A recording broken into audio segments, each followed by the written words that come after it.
nome do Senhor nessa cidade. E eu fico muito feliz de ouvir. Só tive boas notícias sobre vocês. Louvado seja o nome do Senhor. Que o nome do Senhor seja levantado e exaltado através dessa casa, nessa cidade. Amém? Abra comigo a sua Bíblia no Evangelho de João, capítulo 4.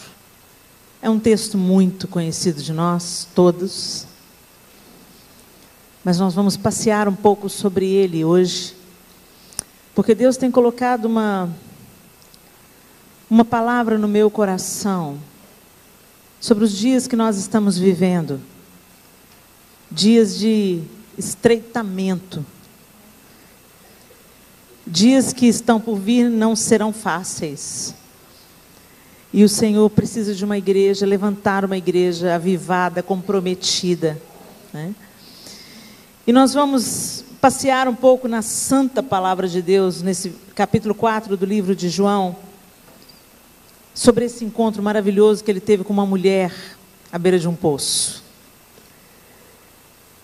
Quando eu penso em Jesus e no resgate que ele fez da feminilidade, no resgate que Jesus fez da figura feminina, da figura da mulher.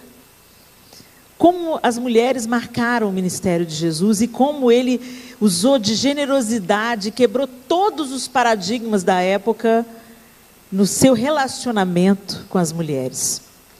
Totalmente diferente daquela época que oprimia a figura feminina, que estigmatizava a figura feminina como a representante do pecado, né? Aquela que fazia o homem tropeçar era a mulher. Aquela que...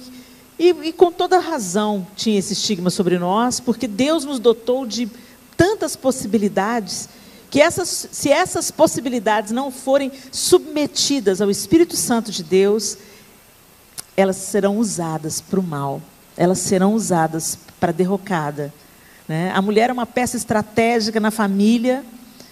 Quando tem uma mulher curada, tem uma casa curada. Quando tem uma mulher restaurada, tem uma casa restaurada. E eu sou o exemplo disso.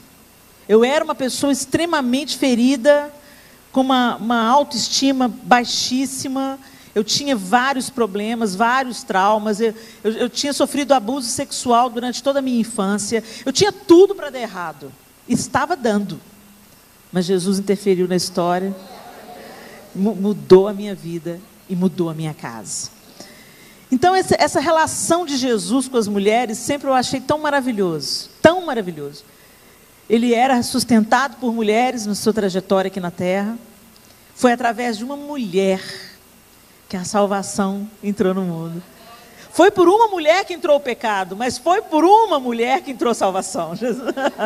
É lindo o jeito que Deus faz as coisas, né? E Deus não fez homens e mulheres para disputarem. Nunca passou pela cabeça de Deus ser uma disputa. Passou pela cabeça de Deus ser uma parceria. Ser um time, né? Diferentes, completamente diferentes, homens e mulheres. Os homens têm aquele poder de ver uma vaga e você fala, não vai entrar o carro lá. E ele fala, vai, claro que vai. E entra o carro. Vai a gente tentar colocar o carro lá para ver. O homem é aquele que é objetivo, prático, focado, né? Mas o homem, quando vai dar ré no carro e a criançada está no banco de trás, empolvorosa, fala, todo mundo em silêncio, vou dar ré no carro. Enquanto isso, a gente afoga o arroz, atende o telefone e carrinho do bebê. Balança o carrinho do bebê. Porque Deus nos fez assim. Não somos melhores, somos diferentes. Cada um com suas características. Cada um único e necessário, não é? Meu Deus, eu tenho 4 filhos. Às vezes, há uns anos atrás, eles estavam bem menores. E tinha dia que parecia que eles faziam um complô contra mim. Tinha dia que parecia que eles pensaram assim, hoje nós vamos atormentar a mamãe. E você queria prender os 4 dentro de um armário e sair andando sem lenço e sem documento. Desce daí, menino. Desce daí. Eles olham para você com aquela cara assim de, não estou entendendo a sua língua. Aí chega o pai. Enfia a chave na maçaneta. papai chegou. Refrigério adentra a casa. A autoridade adentra a casa. E ele não precisa nem falar para o moleque, ele só olha, fulano, já desci, pai. Oh, meu Deus, que coisa linda. Que coisa linda que Deus planejou para as nossas famílias. E que pena que muita gente não está vivendo isso. Perdem tempo, um querendo ser maior do que o outro, um querendo ser melhor do que o outro, um querendo brigar com o outro. Que o Senhor nos cure, para que a gente usufrua de tudo que a gente foi criado para ser, né? E Jesus fez isso, não foi o movimento feminista que fez isso, o movimento feminista só trouxe ruína. Jesus veio e libertou a mulher de tantos cativeiros, de tantos dogmas. Que coisa linda que Jesus fez com a gente. Que resgate. E aqui está uma história que prova isso, uma das. Os fariseus ouviram falar que Jesus estava fazendo e batizando mais discípulos do que João, embora não fosse Jesus quem batizasse, mas os seus discípulos. Quando o Senhor ficou sabendo disso, saiu da Judeia e voltou uma vez mais à Galileia. Era-lhe necessário passar por Samaria. Assim, chegou a uma cidade de Samaria chamada Sicar, perto das terras que Jacó dera a seu filho José. Havia ali o poço de Jacó. Jesus, cansado da viagem, sentou-se à beira do poço. Isso se deu por volta do meio-dia. Nisso, veio uma mulher samaritana tirar água. Disse-lhe Jesus: dê-me um pouco de água. Os seus discípulos tinham ido à cidade comprar comida. A mulher samaritana lhe perguntou: como o Senhor, sendo judeu, pede a mim, uma samaritana, água para beber? Pois os judeus não se dão bem com os samaritanos. Jesus lhe respondeu: se você conhecesse o dom de Deus e quem lhe está pedindo água, você lhe teria pedido e ele lhe teria dado água viva. Disse a mulher: o Senhor não tem com que atirar e o poço é fundo. Onde consegue essa água viva? Acaso o Senhor é maior do que o nosso pai Jacó, que nos deu o poço, do qual ele mesmo bebeu, bem como seus filhos e seu gado? Jesus respondeu: quem beber dessa água terá sede outra vez. Mas quem beber da água que eu lhe der, nunca mais terá sede. Ao contrário, a água que eu lhe der se tornará nele uma fonte de água a jorrar para a vida eterna. A mulher lhe disse: Senhor, dê-me dessa água, para que eu não tenha mais sede, nem precise voltar aqui para tirar água. Ele lhe disse: vá, chame o seu marido e volte. Não tenho marido, respondeu ela. Disse-lhe Jesus: você falou corretamente, dizendo que não tem marido.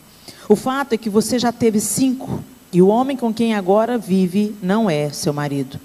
O que você acabou de dizer é verdade. Disse a mulher: Senhor, vejo que é profeta. Nossos antepassados adoraram neste monte, mas vocês, judeus, dizem que Jerusalém é o lugar onde se deve adorar. Jesus declarou: creia em mim, mulher. Está próxima a hora em que vocês não adorarão o Pai, nem neste monte, nem em Jerusalém. Vocês, samaritanos, adoram o que não conhecem, nós adoramos o que conhecemos, pois a salvação vem dos judeus. No entanto, está chegando a hora, e de fato já chegou, em que os verdadeiros adoradores adorarão o Pai em espírito e em verdade. São estes os adoradores que o Pai procura. Deus é espírito, e é necessário que os seus adoradores o adorem em espírito e em verdade. Disse a mulher: eu sei que o Messias, chamado Cristo, está para vir. Quando ele vier, explicará tudo isso para nós. Então Jesus declarou: eu sou o Messias. Eu que estou falando com você. Vamos até aí. Meu Deus, que conversa intrigante. O texto diz que Jesus foi para o poço de Jacó, parou ali, passando por Samaria, dizendo que era-lhe necessário passar por Samaria. Só que geograficamente, isso não é verdade. Se você for estudar os caminhos que existiam para Jesus ir até a Galileia, existia outra possibilidade de caminho. Então, esse era-lhe necessário passar por Samaria, eu acredito que não seja pela obrigatoriedade de ser apenas o único caminho. Era-lhe necessário porque tinha alguma coisa para fazer ali. Ele sentia a necessidade de estar ali. Ele sabia que tinha que passar por ali. Ele tinha um objetivo claro. Outra coisa que me intriga nesse texto é, os discípulos foram comprar pão, comprar comida. 12 para comprar comida para 13? Vocês nunca pensaram nisso? Para comprar comida para 13, manda 4, manda 3, manda as mulheres que acompanhavam e serviam o ministério de Jesus. Não, despachou a turma. Eu fico imaginando, gente, desculpa, a Bíblia não fala isso, mas eu viajo na maionese. E eu fico imaginando Jesus pensando, vou ter que conversar com uma mulher. E até eu explicar para esses caras, por que eu tenho que conversar com uma mulher samaritana, vai demorar muito tempo. Vamos comprar pão, gente? Então, todo mundo? Talvez me passa pela cabeça que a possibilidade de Jesus ter mandado 12, que ele me perdoe se eu estou falando alguma heresia, mas me passa pela cabeça por que 12 homens foram comprar pão para 13? Ninguém ficou com Jesus, Jesus ficou sozinho, me ajuda. Jesus despachou esses caras, gente. E por que Jesus despachou esses caras? Porque tinha uma mulher na beira do caminho. No meio do caminho tinha uma mulher. Aí ele chega para essa mulher, uma mulher que estava vindo ao meio-dia buscar água no poço. Já tinha alguma coisa errada, não tinha? Meio-dia não é o horário das mulheres irem buscar água no poço. Elas iam muito cedo para pegar água para o serviço de todo dia, para comida, para lavar, para cozinhar, enfim. Elas iam cedinho. Era o hábito, enquanto o sol estava nascendo ainda, era o hábito das mulheres irem muito cedo ao poço. Mas elas iriam nesse horário, e essa única foi ao poço ao meio-dia, ou seja, o horário menos provável de encontrar com outra mulher. Por que será que ela estava querendo evitar essa mulher? Outro dia eu ouvi uma explicação sobre a questão moral dessa mulher, porque a gente sempre fala, quando Jesus fala com ela assim, bem disseste não tenho marido, porque você já teve 5, e esse que você tem não é seu marido. Só, gente, que eu ouvi essa explicação de um teólogo, e eu acho que ela é bem plausível. Esses 5 maridos que essa mulher não tinha, não era por questão moral. Porque se, por exemplo, fosse fruto de adultério, se ela recebesse carta de divórcio, porque ela tinha sido, por exemplo, adúltera, ela era apedrejada. Não tinha papo.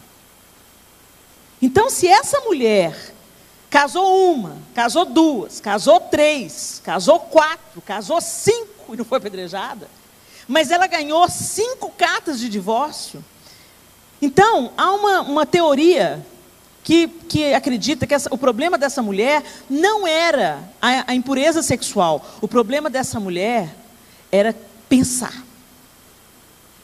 Era ser questionadora. Os homens palestinos não suportam mulheres questionadoras. Nossa cultura não entende isso. Teve uma equipe que estava sendo treinada por um palestino convertido para pregar o evangelho no Oriente Médio.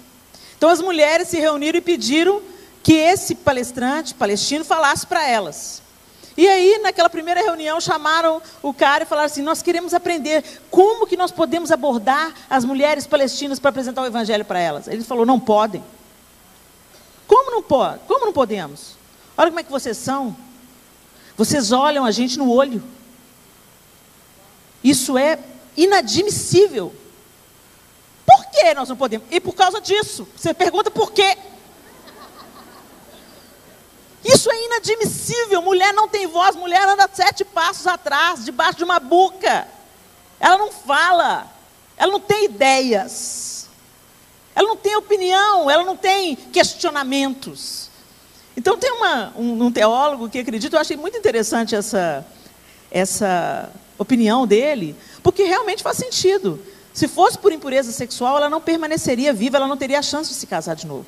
Mas é aquela coisa, essa mulher fala demais, eu não sou obrigada a ouvir. Tchau, carta de divórcio.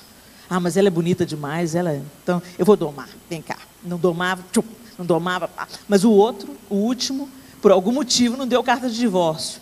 E ela estava com outro homem que não era. Então ela estava numa situação complicada. Jesus saiu do seu caminho para encontrar com uma mulher já era problema. Mulher não podia conversar com mulher, um mestre não podia ensinar para uma mulher ou conversar com uma mulher. E Jesus estava discutindo teologia com uma mulher samaritana. Quebra todos os paradigmas ou não? É nesse monte que deve adorar? Não, não é nesse monte. Não é nesse monte. E para essa mulher ele falou: eu sou o Messias. Para os discípulos que andavam com ele, quem que vocês dizem que eu sou? Para a mulher ele: eu sou. Gente, esse papo aqui me deixa arrepiada. Era uma mulher de fama duvidosa. Ela estava em alguma complicação, porque não queria encontrar com as mulheres. Ela estava fugindo das mulheres ao meio-dia, e ela era samaritana. Gente, sabe o que é ser samaritano? Quando Jesus falou com essa mulher: dá-me de beber, sabe o que ele estava pedindo? Água na cuia dela. O único instrumento que tinha ali era o balde que ela estava tirando. Eram as próprias ferramentas que ela tinha. Se um judeu tomasse água ou comesse no prato de um samaritano, ele era considerado imundo por 40 dias. Ou seja, ele estava separado, ele não podia adorar por 40 dias, considerado imundo. Sério ou não sério? E Jesus falou: dá-me de beber. Como tu, sendo judeu, pede água para mim que sou mulher samaritana? Você está doido? Você está entendendo o que você está fazendo, Jesus? Não. Que homem esquisito. Ele é judeu e quer beber na minha cuia? Será que ele bateu a cabeça? Eu estou te contando isso tudo para te ilustrar como Jesus está disposto a dar um passo na sua direção para te encontrar. Independente da vida que você esteja levando, independente se você está vivendo em pecado ou se você está vivendo limpinho, independente se você é de uma outra igreja, de uma outra religião, Jesus está sempre disposto a dar o passo na sua direção. Não interessa se você é samaritana, não interessa se você é mulher, não interessa a fama que você tenha. Ele sai do caminho, da trajetória e vem ao seu encontro. Mas o que eu quero entrar mais com você nesse texto é quando ele fala: aquele que beber da água que eu lhe der. Poço. Poço a gente constrói, não é? A gente fura, até achar o lençol freático. A água jorra, você estabelece ali uma edificação. Normalmente coloca pedras, né, em volta, ou na nossa era, tijolos, para ter acesso a essa água, pegar essa água com balde, aquela saril, não sei o que chama, né, que desce lá para pegar a água e acessar aquela água. O poço de Jacó até hoje tem água, o que é sobrenatural. Realmente foi um poço que Deus fez brotar. Mas os poços normais, eles têm um tempo de durabilidade, têm um tempo de uso. Aí a água ali se esgota e você tem que acessar outro poço. Fonte, ela nasce. E a partir dela, ela pode se tornar, por exemplo, como o rio Tietê. Todo poluído com a intervenção do homem e do progresso. Mas se você for na fonte ou na nascente, onde nasce o rio Tietê, está ali limpinho, lindo, nascendo, forte, saudável, incessante, fluindo, água, poço e fonte. Jesus não falou que é um poço, ele falou assim: eu sou a fonte. A fonte. Mas como a gente cava poços? como a gente cava poços. Poço do entretenimento. Ai, a gente precisa, nossa alma precisa de entretenimento. Então o culto, ele tem que ser um culto temático, ele tem que ter luzes, câmera e ação. Tchau. Os pastores fazem isso, ó, para manter o povo acordado. Por quê? Porque nós nos alimentamos de Hollywood. A gente vai no cinema, aqueles efeitos especiais, Capitão América 2, uau! Adrenalina pura. E aí a gente vem para o culto. Paradinho, né? Mas aqui no culto, Deus tem uma palavra para liberar sobre você. Uma palavra viva, poderosa para transformar a sua vida. Mas o cinema apetece a sua alma, mas não muda o seu espírito. E hoje nós estamos vivendo numa época em que a gente está cavando poços, inclusive dentro da igreja. Como a gente gosta de uma música bonita, né? E a música é uma delícia, a música é uma ferramenta. Que delícia quando uma música, você flui na presença de Deus, aquela delícia. Mas às vezes você não está fluindo na presença de Deus coisíssima nenhuma, é só emoção. Toca a sua emoção. Sabe qual que é a evidência? Uma música que foi gerada no céu, que tem o DNA no céu, e ela te toca de uma maneira poderosa, ela vai produzir fruto. Amém. Você sai e não consegue mais viver a vida que você estava vivendo. Gera transformação e mudança de vida. Agora essa história de tira o pé do chão. Você tira o pé do chão, mas não tira o pé do pecado, meu irmão. Você pula todo, você vai em todos os shows gospel, demais. Mas sai do culto, vai para um motel. Ai mesmo assim. Porque esses dias que a gente está vivendo, dias de poço. A gente merece ser feliz, não é isso que diz lá a placa do para-choque de caminhão? Você merece ser feliz? Pisa por cima. Passa por cima, você merece ser feliz. Seus filhos não merecem, não? Eu mereço ser feliz. Eu estou casado com essa Samuel tem 25 anos. Agora eu vou dar um chute nela, vou casar com uma de 15. E que o resto se exploda. Essa é a filosofia desse século. É assim que esse século funciona. Que o resto se exploda. Eu quero prazer a qualquer custo, aqui e agora. Poço. O poço das compras, né, meninas?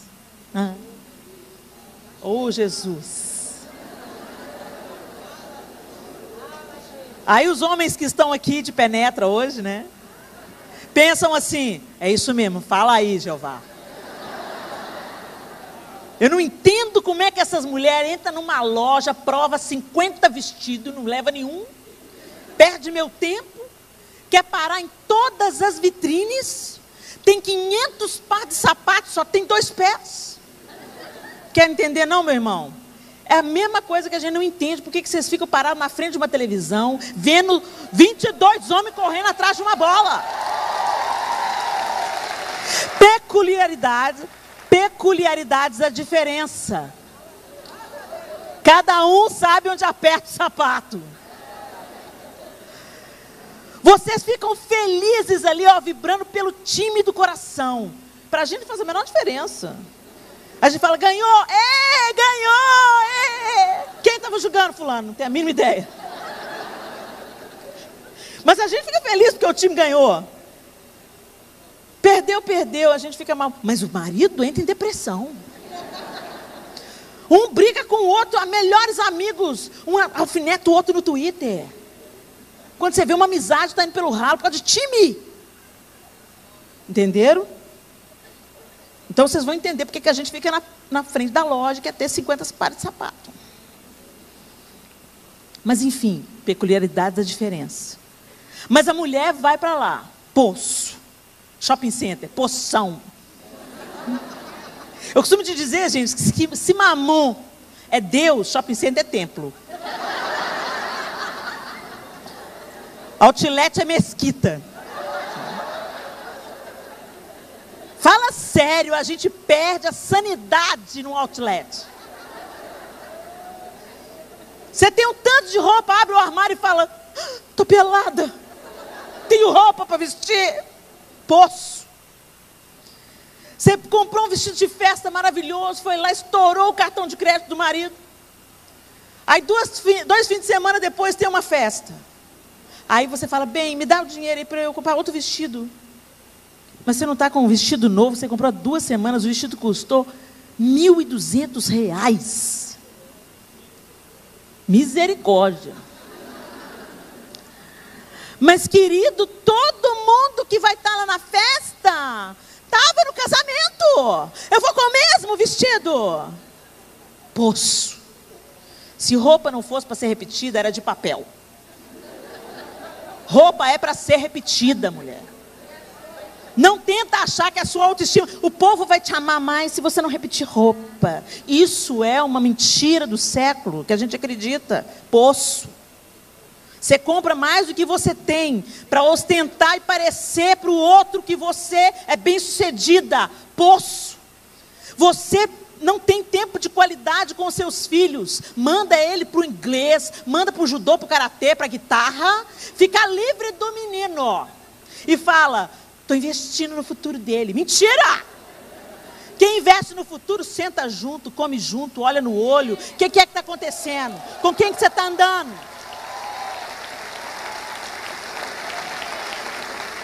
É poço. Ficou mais fácil a gente delegar a educação de filho. Lidar com gente é muito complicado. Fala sério. Não é? É, gente, eu tenho 4 lá em casa, eu tenho uma pequena congregação. Cada um tem um temperamento diferente, cada um é de um jeito, cada um tem uma vontade, cada um quer uma coisa diferente. Chegamos na praça de alimentação, antes eles eram pequenininhos, a gente falava McDonald's, eles... Êêê!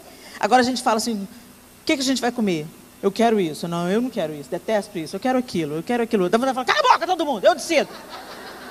É difícil lidar com gente, é trabalhoso lidar com gente, por isso a gente não quer. Aí a gente manda para a escolinha na igreja, manda lá para a tia Lu. Tia Lu vai dar um jeito no meu menininho. Só que o seu menininho, Deus entregou para você. Deus não entregou para a escola, Deus não entregou para o maternal, Deus não entregou para o hotelzinho, para a creche. Deus não entregou nem para a tia Lu, que é uma mulher de Deus. Esses todos que eu citei são parceiros. O responsável pelo crescimento de uma criança, a formação de um cidadão, é da mãe e do pai. Da mãe e do pai. Esse menino precisa de pai e de mãe. E porque esses referenciais estão falhando, está o caos que está aí fora. Porque a gente está bebendo do poço. E o poço da igreja é serviço. Como a gente trabalha pelo Senhor, né? Que maravilha. 1000 eventos, 1000 festas, 1000 acontecimentos. Sua vida devocional, está complicada. Eu tento, Helena, eu tento mesmo, mas chega no fim do dia, eu estou assim, sabe, arrebentado. Mas eu me dei para a obra.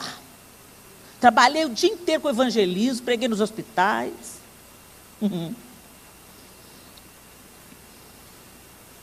Jesus sai do caminho dele, encarna, se torna homem, para estabelecer um relacionamento com a gente.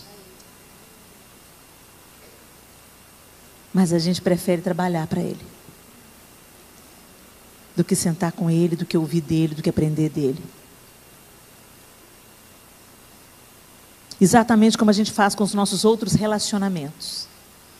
A gente trabalha fora, e para preencher o vazio dos nossos filhos, a gente enfia neles tênis de marca, iPhone, iPad, aí não sei o quê. E aí é um ai de nós todos. Porque essa nova geração não tem tolerância para o fracasso. Se eles falham, eles se matam. Se recebem não, entram em depressão. Não tem resistência, porque tem tudo fácil. Tudo rápido. E a culpa é de quem? Nossa. A culpa é nossa. Tênis de marca não vai forjar o seu filho. E ele precisa de saber esperar, de receber não, de não poder fazer tudo o que ele quer, na hora que ele quer. Porque é assim que o caráter de um homem de Deus é forjado. Você não vê Deus passar a mão na cabeça de ninguém. Abraão, sai da sua terra, da sua parentela, e vai para a terra que eu te mostrarei. Mas onde que é? Você vai para a terra que eu te mostrarei. Pé no caminho. Vai depender de mim. Moisés, vai lá tirar o povo. Senhor, o que eu vou dizer para eles? Eu sou. Eu sou. Está enviando você. A gente não quer saber desse negócio de depender de Deus, não, gente. A gente não quer depender de Deus, não. A gente quer fazer, olha, eu vou trabalhar na alma, mas primeiro eu vou fazer direito, psicologia, para garantir o meu ganho. Um tanto de pastor que trabalha no meio horário na igreja, meio horário, não consegue confiar em Deus. Ou então está fugindo do estigma do estelionatário que muitas vezes é passado aí fora para a igreja. Poço.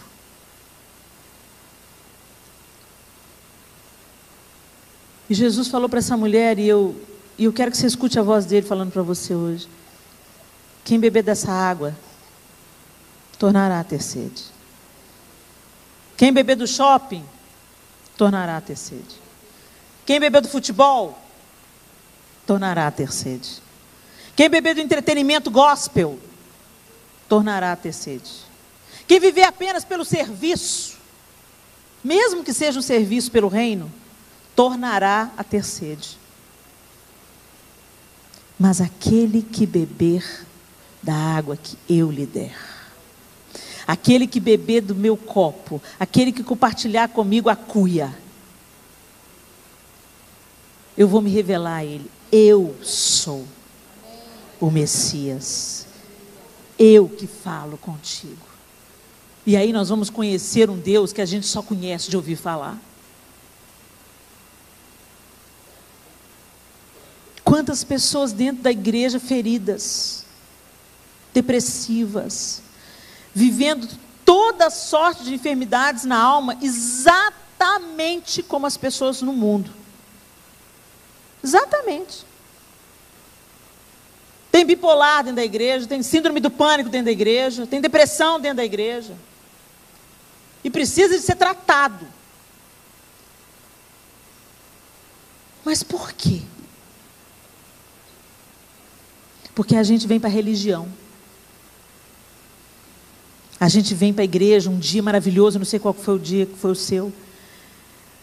Se foi na igreja, se foi na casa de alguém, se foi na rua, num culto na praça, não sei. Um dia você ouviu com os seus ouvidos e seu coração que tinha alguém que te amou tanto, deu a vida no seu lugar. E aí você fala assim, eu quero, eu preciso, tem um vazio aqui dentro que é isso que vai me preencher. Senhor, eu te recebo como meu Senhor e meu Salvador. Está aqui a minha vida. E você vem para a igreja e você baixa as águas do batismo. Mas quando você vem para a igreja, você começa a observar o código de ética do grupo. É uma coisa inerente ao ser humano. A gente chega no lugar novo, a gente, mesmo sem perceber, a gente observa e se adapta. Então você cantava a música do mundo, mas percebeu quando você cantava a música do mundo aqui da igreja, o pessoal fala, opa, cantar a música do mundo, irmão? Aí você fala, não pode? Aí, não. Por que não pode? Porque é a música do mundo. Igual aconteceu comigo, eu era adolescente, cheguei na igreja, foi Deus que fez o céu, o lume das estrelas, misericórdia. O quê? O quê? Está cantando música do mundo. Mas você está falando de Deus. Mas é música do mundo. Não pode? Não pode. É do mundo. Tá bom? Os anos se passaram. Um dia alguém cantou uma música do mundo perto de mim. E eu falei, misericórdia. Aí a pessoa, o que foi? Eu falei, você está cantando a música do mundo. Não pode? Não, não pode. Por quê? Porque não pode. Você não tem uma explicação. Aí você percebe que você vem para a igreja, para fechar a sua calça, a família inteira tem que vir. Ajudar a fechar a calça, porque Deus é justo, mas a sua calça, né, irmã? Deita na cama, chama a família e vem para a igreja. Aí quando você chega aqui, as irmãzinhas do ciclo de oração falam, misericórdia, Jesus. Elas nem precisam de falar misericórdia, elas olham para você e o olho dela já diz. Aí você, ai meu pai, não dá para vir com essa calça roxada na igreja, que todo mundo fica me discriminando. Aí você começa a usar umas calças mais folgadinhas. Não é porque Jesus falou. O olho das meninas do ciclo de oração te fuzilaram. Você não quer passar por isso. A gente começa a mudar a casca para agradar o outro, para satisfazer a expectativa do outro, para entrar no clube social, para ser aceito, porque ninguém quer ser rejeitado. Sepulcro caiado. Por fora a gente fica bonitinho nos trinques. A gente fala o crentez fluente. A gente chuta as quinas e já não grita palavrão. A gente fala, já, glória a Deus! Sangue de Jesus tem poder. Queima ele, está amarrado. Misericórdia. A gente fala o crentez fluente. As nossas músicas, para quem não são da igreja, são totalmente insanas. Incendeia, Senhor, a sua noiva. Imagina uma noiva em chamas.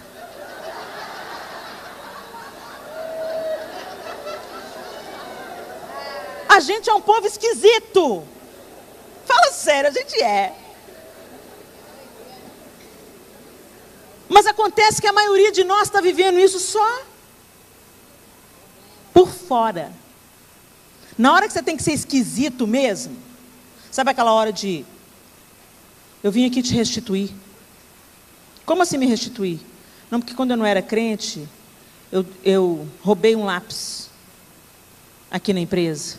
Está aqui 2 caixas. Cara, esquisito. Na hora que é para a gente ser esquisito assim, não, eu vou declarar o meu imposto de renda com tudo. Mas o governo está roubando, mas o Senhor é o meu pastor. Nada me faltará. Eu vou declarar o imposto como ele tem que ser declarado. Esquisito. Eu vou casar virgem.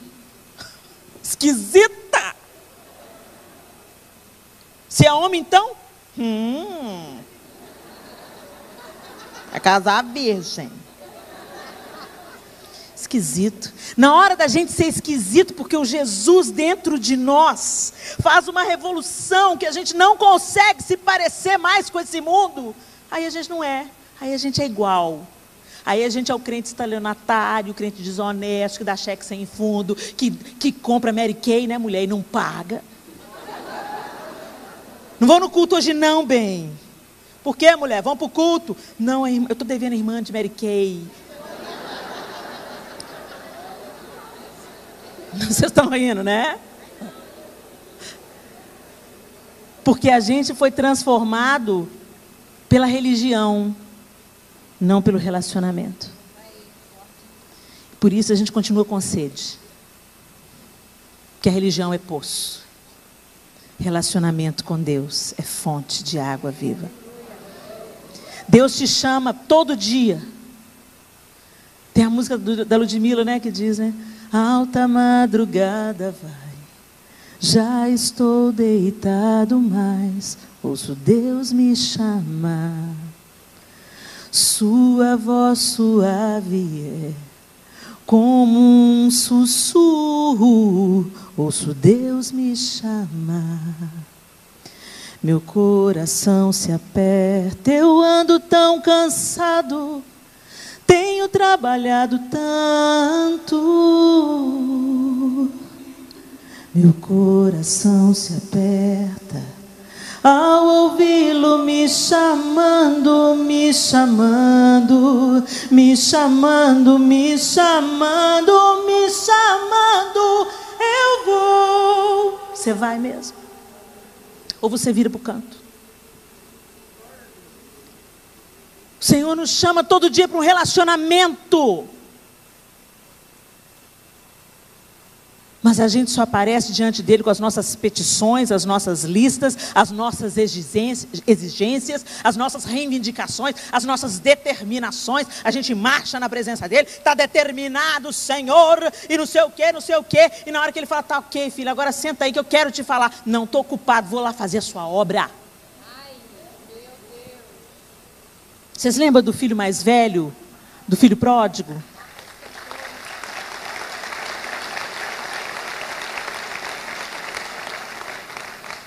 Lembra comigo da descrição de Jesus naquela história do filho pródigo?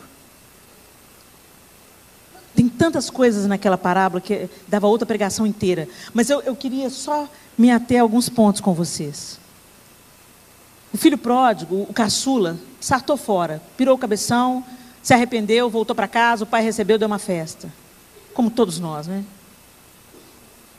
Mas o filho que ficou em casa me chama tanto a atenção. Quando aquele garoto, na descrição, na história que Jesus ilustrou, para querer revelar, através da parábola, quem nós somos. Meu Deus, a gente que é crente, a gente é o filho mais velho, gente. O filho mais velho estava em casa, trabalhando para o pai. O texto fala assim, quando aquele mais velho voltou do campo, significa que ele estava o quê? Trabalhando para o pai. Ele ouviu as festas e as danças. Se você chega na sua casa agora, depois que sai do culto aqui, chega lá, tem uma festa de arrombo, um tanto de carro parado na porta, o que você faz? O que está rolando? Cheiro de churrasco?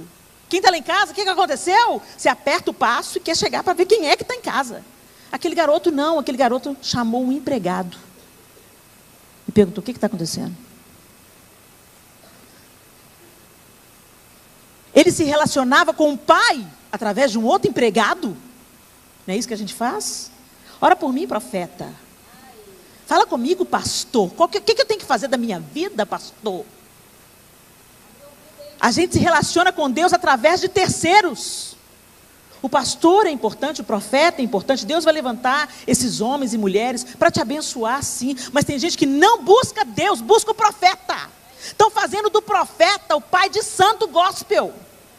Vai para a casa da profeta, faz fila na casa da profeta, ora por mim, profeta. A profeta não tem uma palavra de Deus para entregar, mas ela fica totalmente compadecida, e aí sai uma palavra da carne dela, da alma dela.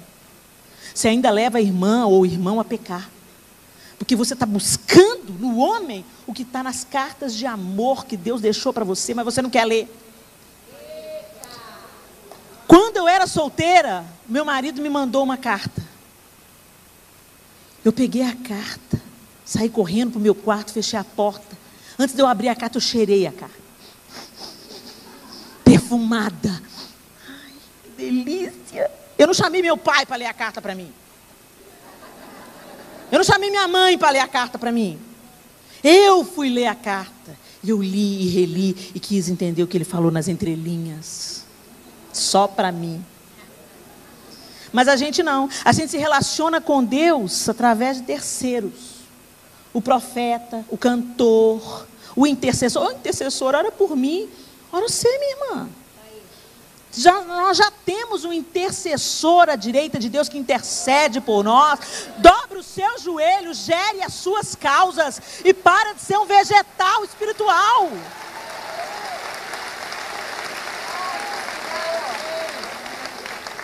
Fica sendo um fardo. O pastor liberou uma palavra de vida, palavra de Deus, viva a palavra, viva de Deus. Chega no fim do culto, a irmã vem, pastor, estou tão triste, ora por mim.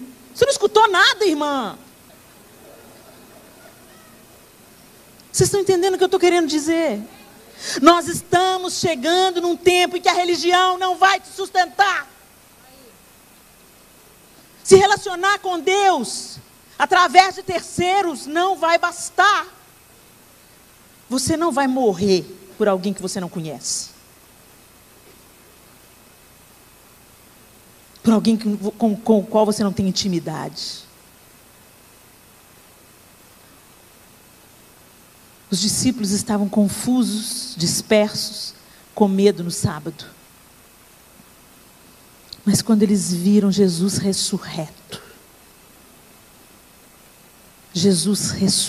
vencedor, 11 covardes viraram os homens mais corajosos da história.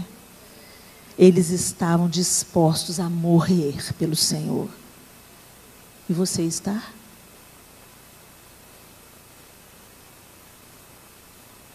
Ou quando a coisa estreita na igreja, você já chuta o balde e quer ir para o mundo. Hoje, o censo tem uma estatística terrível. Hoje nós temos os evangélicos não praticantes. Por quê? A síndrome do filho mais velho. Dentro de casa, trabalhando para o pai, sem conhecer o pai que tinha. Sem usufruir da companhia e da intimidade do pai. Sem conhecer o cheiro e o colo do pai. O filho que chutou o balde tinha mais intimidade com o pai do que o que ficou dentro de casa. É isso que Jesus ilustra. E uma revelação terrível também naquele texto é que o filho joga na cara do pai assim: eu trabalho para o Senhor nunca me deu um bezerro sequer. Quando você volta no texto, quando o pai repartiu a herança, o texto diz: repartiu-lhes a herança. O tanto que o mais moço recebeu, o mais velho recebeu. O pai não devia nada para aquele moço. Deus não te deve nada, mas você acha que porque você está certinho dentro da igreja, Deus te deve alguma coisa. Deus te deve o casamento. Deus te deve o filho que você quer ter e não consegue. Deus te deve ser ungido no ministério. Deus não te deve nada. Ele deu tudo, deu até a última gota. A gente é que vive uma vida meia boca. Se dá para Deus pela metade. E quer viver de filas de oração em filas de oração. Que põe a mão na nossa cabeça e que a gente seja ungido e abençoado. Mas a gente não quer gerar as nossas causas. A gente não quer gemer a nossa dor diante de Deus. A gente não quer esperar respostas do Senhor. A gente não quer renunciar o que a gente precisa renunciar. A gente não quer perdoar quem a gente precisa perdoar. A gente não quer dar o primeiro passo numa reconciliação. Que você sabe que você tem razão. Perder a vida para achar isso. Feche os seus olhos.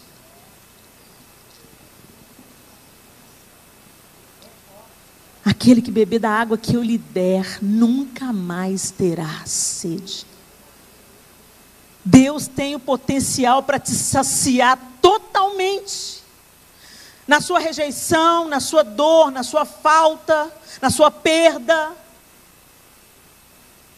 Todas as fontes da nossa alegria estão em Deus, mas a gente continua cavando cisternas rotas. Para. Volta. O seu serviço tem que ser consequência da sua intimidade com Deus. Não substituto, porque não substitui. A prova que não substitui é que Jesus diz lá em Mateus que de dia muitos dirão: Senhor, Senhor, em teu nome nós profetizamos, em teu nome curamos enfermos, em teu nome expelimos demônios, e ouvirão: fiquem longe de mim, eu nunca te conheci. Trabalhar para Deus não significa se relacionar com Ele. E a parábola do filho pródigo deixou isso claro para a gente. Trabalhar para Deus é poço. Ter intimidade com Ele é beber da fonte. E à medida que você bebe e é saciado nessa fonte, uma outra fonte será gerada em você. mas eu serei nele uma fonte a jorrar para a vida eterna. Deus não apenas vai te saciar, mas vai usar a sua vida para saciar outros. Ah, Senhor, você não para na presença de Deus? Quanto tempo? Cumpre a religião, leia aquele textinho bíblico básico, três capítulos por dia, mas não mergulha na profundidade que é a palavra. Você adora no meio da multidão, mas não adora em secreto. Você dança quando todos estão te olhando, mas não dança quando os olhos dele, só os olhos dele estão sobre você. Ah, Senhor, Tu és oásis no deserto, água fresca num dia quente. Se eu não parar pra beber de Ti, como poderei prosseguir? Tu és o pão que alimenta, verdadeira comida. Se eu não parar pra comer de Ti, eu não poderei prosseguir.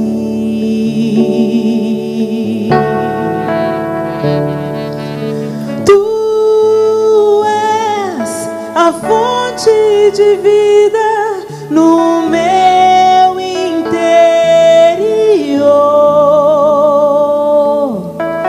Tu és o pão da vida, eu viverei por Ti. Tu és a fonte de vida no meu interior. Tu és o pão da vida, eu viverei por Ti. Eu viverei por Ti.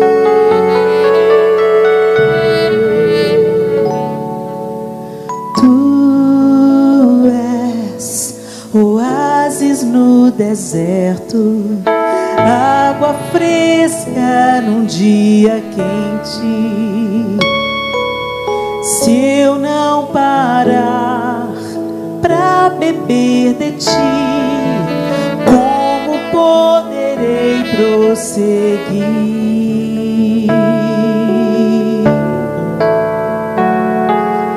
Tu és o pão que alimenta, verdadeira comida. Se eu não parar pra comer de Ti, eu não poderei prosseguir.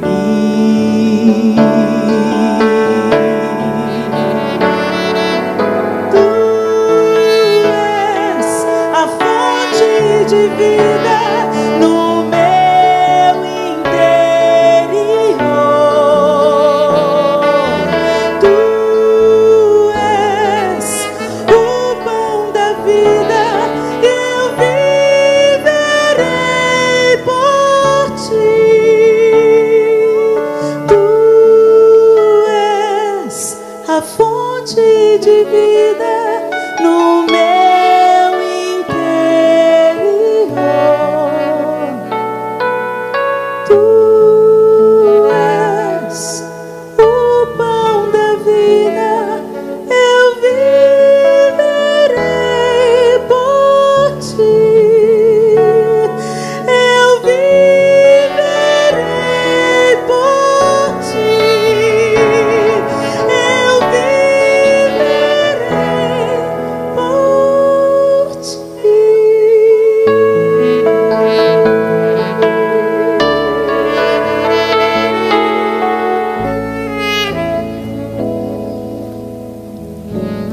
Você pode fazer essa oração nessa noite?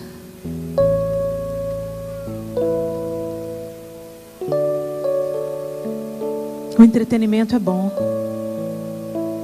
mas você vai ter sede de novo. As compras, os jogos, os filmes, as roupas, as festas, você vai ter sede de novo. Até os relacionamentos pessoais, você vai ter sede de novo.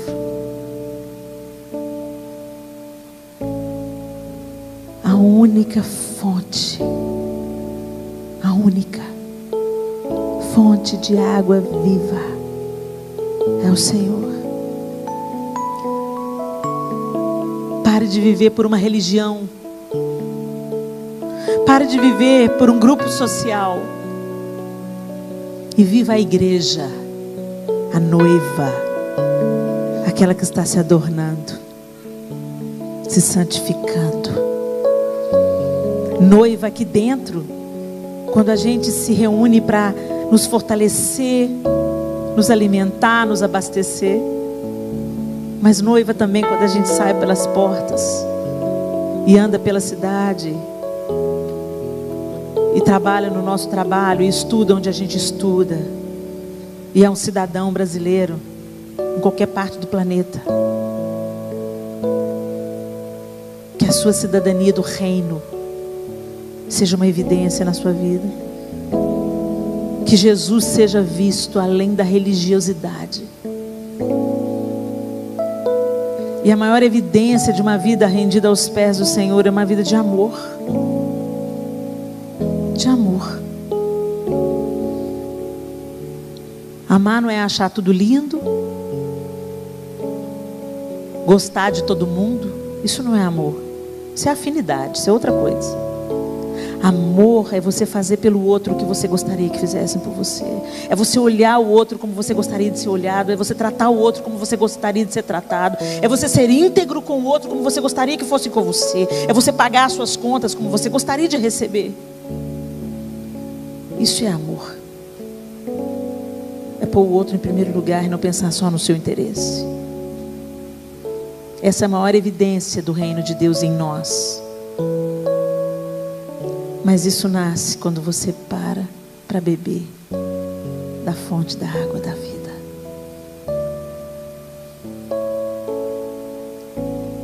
Faça um compromisso com o Senhor no seu lugar. Ah, Senhor, como a gente é picareta, Senhor. Como a gente aparenta uma coisa que a gente não é de fato, Senhor. Oh, Deus, tem misericórdia de nós, Senhor. Nós não queremos ser como sepulcros caiados. Nós não queremos ser como os fariseus, zelosos da lei. O Rei da Glória estava diante deles e eles não perceberam. Vaidosos, religiosos, confiados na justiça própria. Oh Deus, quantas vezes nós somos assim, orgulhosos de sermos evangélicos. Oh Senhor, tem misericórdia de nós. Tem misericórdia de nós, Senhor. Nos faz servos apaixonados, discípulos genuínos, parecidos com o Senhor. Simples, humildes de coração, quebrantados, amorosos, perdoadores, mansos. Oh, Senhor, nos ajuda, Senhor. Nós não queremos mais o poço. Queremos a água que o Senhor tem para nos dar. Mata a nossa sede, Deus. Desperta o nosso paladar.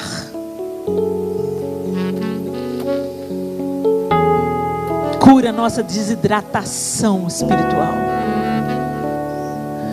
Molha o nosso coração endurecido, Senhor.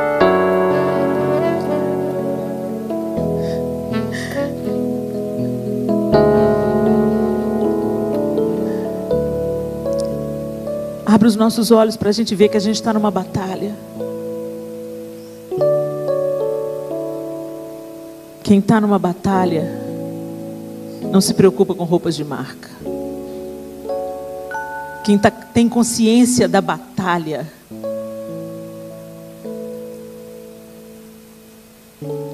não quer ostentar posições. Quem tem consciência da batalha não faz alianças com o inimigo. Nos ajuda. Ajuda a tua igreja a começar em mim, Senhor. A começar em mim. Como eu preciso de Ti, Senhor. Nos tira da religiosidade hipócrita e aparente. E que a Tua justiça, a Tua redenção seja estabelecida em nós de uma forma que transborde. Que transborde. Em nome de Jesus. Amém. Tu és a fonte de vida no meu interior.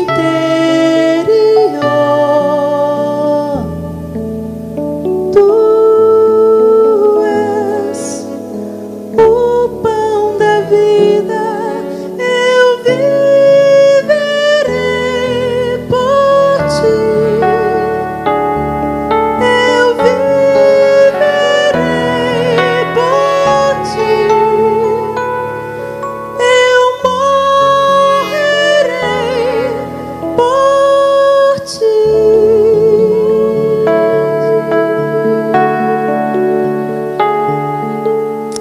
Amém. Deus abençoe cada um de vocês e te conduza a uma vida saciada na única fonte verdadeira. Não se contente com a religião. Os dias vão se tornar mais escuros, mais densos, mais difíceis. E só um relacionamento com a fonte da água da vida vai te manter de pé. Ele veio para nos dar um vínculo de relacionamento e não um vínculo empregatício. Que o seu serviço ao Senhor e ao reino de Deus seja consequência de uma vida aos pés dele diariamente. Em nome de Jesus. Obrigada. Pastor.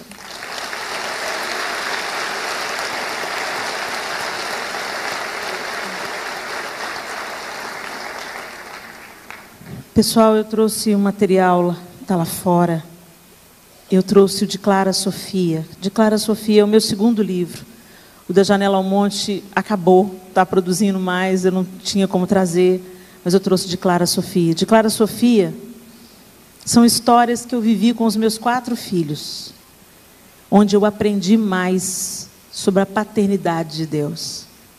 Como os filhos ensinam para a gente sobre quem é Deus. E essas histórias eu divido aqui na intenção, no anseio de te inspirar. Tem histórias aqui divertidas, que quem é mãe às vezes vai se identificar, vai também ver, meu filho também enfiou um feijão no nariz um dia e tal. Tem histórias que vão te fazer chorar, mas o meu maior sonho é que essas histórias despertem os seus ouvidos espirituais para você ouvir Deus através das suas experiências, com aquelas pessoas que Deus tem entregado nas suas mãos. E também temos outros títulos de DVD. Atitude, o mais recente DVD que se chama Eu Tenho a Mente de Cristo, Eu Tenho a Mente de Cristo. Favor de Deus, O Bem que Transborda, é o último DVD. A Mulher em Seus Diversos Papéis, Aprendendo a Submissão, e nas Mãos do Oleiro. Nas Mãos do Oleiro é meu testemunho de como Deus fez uma obra na minha vida quando eu pensei que servia a Ele, mas não o conhecia.